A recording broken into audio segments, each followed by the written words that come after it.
You deserve the consequences of your actions. This mindset is very important for you to grow because only when you take responsibility for it can you start fixing it, can you start growing on it. If you eat too much, if you binge eat junk food, you need to take responsibility for it. You have to realize that you deserve the consequences of binge eating junk food. You deserve to have that extra fat that you've picked up. You deserve to not be healthy. That's not because you done anything wrong, but just because of your actions. Your actions make up the person you are now. Your actions make up the person that is going to be in the future. If you do good actions, you become a better person. If you do bad actions, you become a worse person because you face the consequences. And ultimately, you do deserve the consequences because you have free will and you have done the habits that led to those consequences. I see it everywhere. People blame everything else when they have depression. It's not because they scroll on their phone for 12 hours a day. It's not because their dopamine receptors are fried. It's not because their mental health is bad because of all modern technology. It's because of genetics. People just love blaming everything on genetics or something that they can't control because that gives them a sense of relief, sense of peace that they did not do anything wrong. And because of that, they continue to do these habits and do these things that create these consequences in the first place. Anxiety.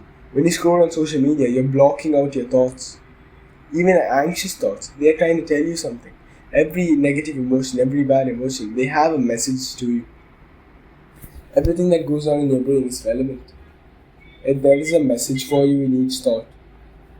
So when you keep blocking them out by scrolling on Instagram, one day it'll hit you all at once. All these thoughts that have been compounding in the back of your mind come hit you at once. That's why people who are anxious, I've noticed, they need something going on at all times. They want to always be listening to a podcast or music. They want to always be scrolling. They can't sit alone with their thoughts at all. They can't sit alone with their thoughts when they are at the doctor's office. They can't sit alone with their thoughts. Right? When they're waiting in line, they can't sit with their thoughts. They start scrolling on their phone. Because when you keep blocking out these thoughts, they hit you all at once and you have this anxiety. And you don't want to be alone with your thoughts. I've heard from many people that it's the worst thing ever to be alone with their thoughts. That's because they've been blocking it out. That's why they have anxiety, because of the social media.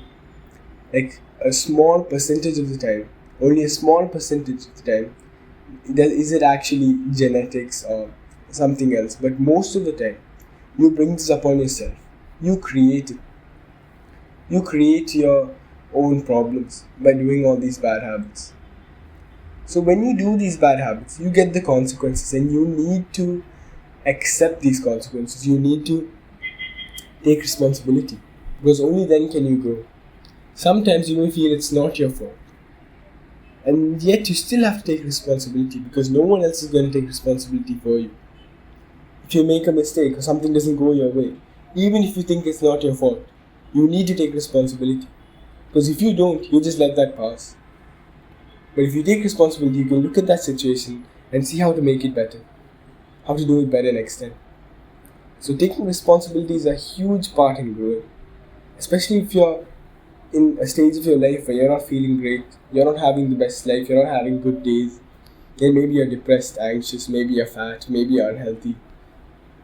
In these stages of life, what you need to do is start to take responsibility. Because till now you're just blaming it on everything else. You've been blaming it on genetics. You've been blaming it on your parents or the environment around you.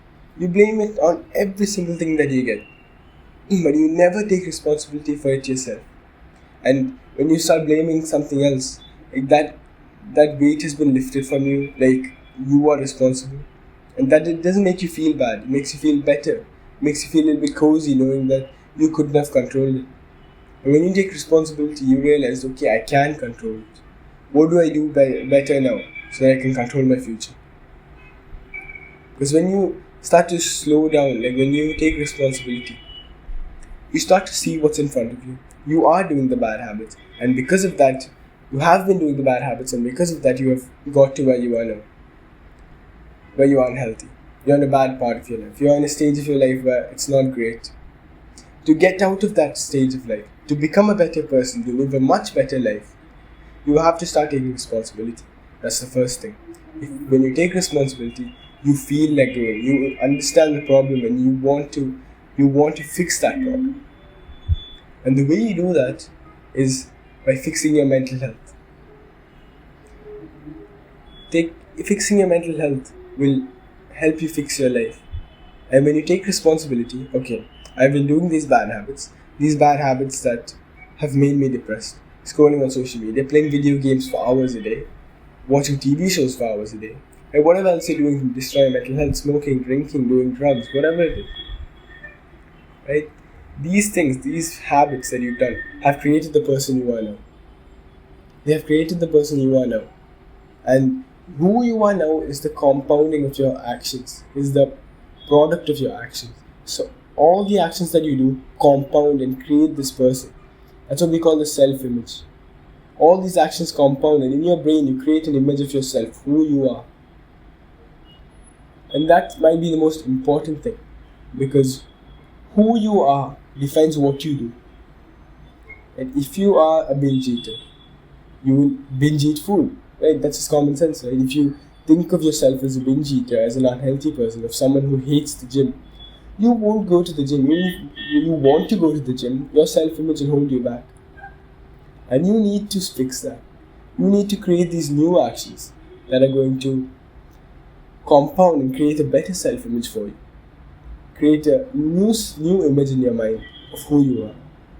Sometimes people get held back from stopping their bad habits. The hardest part about stopping your bad habits, right, is just thinking of yourself in a different way. Thinking of yourself as someone who does eat healthy. You need to start creating this new self-image of a healthy person who eats healthy food, doesn't binge eat, goes to the gym. And when you do that, good habits become easy for you. It becomes easier for you to quit the bad habits, because when you create this new self-image, and the self-image is what your brain works on, functions on. All the thoughts that you have are always aligned to your self-image. Your brain processes so many thoughts in the back of your mind. And the only things that get brought to the front of your mind, to your conscious, is what aligns to your self-image. If what aligns to your self-image is binge eating, the thoughts about binge eating and the urges to go and binge eat food will come into the forefront of your brain. But if your self-image is that of a healthy person, eating healthy food and going to the gym will come to the forefront of your brain. And you won't get these urges to go and eat junk food, because you're not a binge eater. And that's probably the hardest part to fix when your life is in such a stage where you're not doing too well. You're in a rut, like you're down bad. And what you need to do is just change your self-image. And the way you do that is by compounding small habits. Like I said, you are the product of your actions, no matter how big or small. Small actions compound just as big habits do. So what people try to do to fix their self-image, right, to make themselves healthier, to have a better life, is they go out and do these extraordinary feats, right? Going to the gym and hitting a massive workout for one day. And you don't see them in the gym again for like a couple of weeks. Maybe you've tried this before. Maybe you've tried quitting social media, deleting social media, throwing away the junk food, throwing away the alcohol in your house, and maybe throwing away the drugs, maybe deleting the app from your phone. But it never really works, because you can just go buy more junk food. You can just re-download the app, right? And when you have this self-image of the addict, whatever you're addicted to, whatever the bad habit is, you will always go back to it. It's very hard when your self-image is working against you. So what you need to do is stop doing these big things like deleting social media. Keep it on your phone. Keep the junk food in your house. And every moment that you can, you try to resist it. Every moment that you can, you try to eat healthier. Because every moment makes a difference. Every decision you make makes a difference. Maybe you eat junk food 5 times a day. If one time, when you were supposed to eat junk food, you go and eat something a little bit healthier, that tells your brain, wait, I thought I was a binge eater, but he's gone and eaten something healthier. So there must be something wrong here. Then your brain adapts. slowly. And slowly but surely, you start doing this more often and make every decision better. From 5 times a day, you go to 4 times a day eating junk food, and then 3 times a day, and improve and increase your healthy food consumption. And not just in food, in anything that you do, even in social media. Try to reduce your screen time. Every time you want to click the Instagram logo, you want to click on the Instagram app, just maybe once today, just resist it. Throw your phone away. Throw your phone on the couch or the bed or wherever. And say, no, I'm not that person anymore. And slowly your brain starts to shift. Your brain realizes, wait, he's not the same person he was yesterday or a few hours ago. He's just resisted that temptation. Does that mean he's not an addict of Instagram anymore? But you will still go and use Instagram. You will still be addicted to Instagram because, think about it, these habits that you've accumulated them for so many years. It takes time for you to reduce doing a habit. It takes time for you to stop doing a habit because you've been accumulating it for so many years. People try to stop binge eating and social media addiction and not exercising. In a couple of days, you just can't do that. Overnight, you can't. It's a process. Just like there was a process into getting you into the bad habits. There's a process to doing the bad habits. And maybe you started slowly. Maybe when you started playing video games. Maybe you started slowly. You started building that up and you've been playing hours and hours a day for many, many years. Same for junk food. Same for social media. And the same way we have to reduce it. Just like you've built it up over so many years. But luckily, it doesn't take as many years to get rid of the habit. It just takes time. That's different for everybody. It could take weeks, it could take months, maybe even a year. But if you really try hard, max to max it'll be months. No more.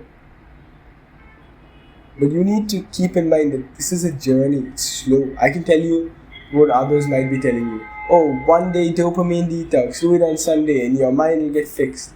It doesn't work that way. Years of destroying your dopamine receptors in your mind by doing these bad habits, by scrolling on social media for hours a day. You can't reverse it in one day. It just doesn't make sense. Your body takes time to heal. And you need to heal your dopamine receptors, improve your mental health. And you need to do the actions that's going to make you a better person. You want to deserve the rewards of your actions, not the consequences. If you do good habits, the consequences will be good. Like the consequences will be better for you. Will be good for you. The consequence of these good habits will be much better for you. And when you do the good habits, you become a better person. When you slowly start building up these good habits, slowly start reducing these bad habits, start to change your self-image. Like your brain starts to change, starts to think of you differently.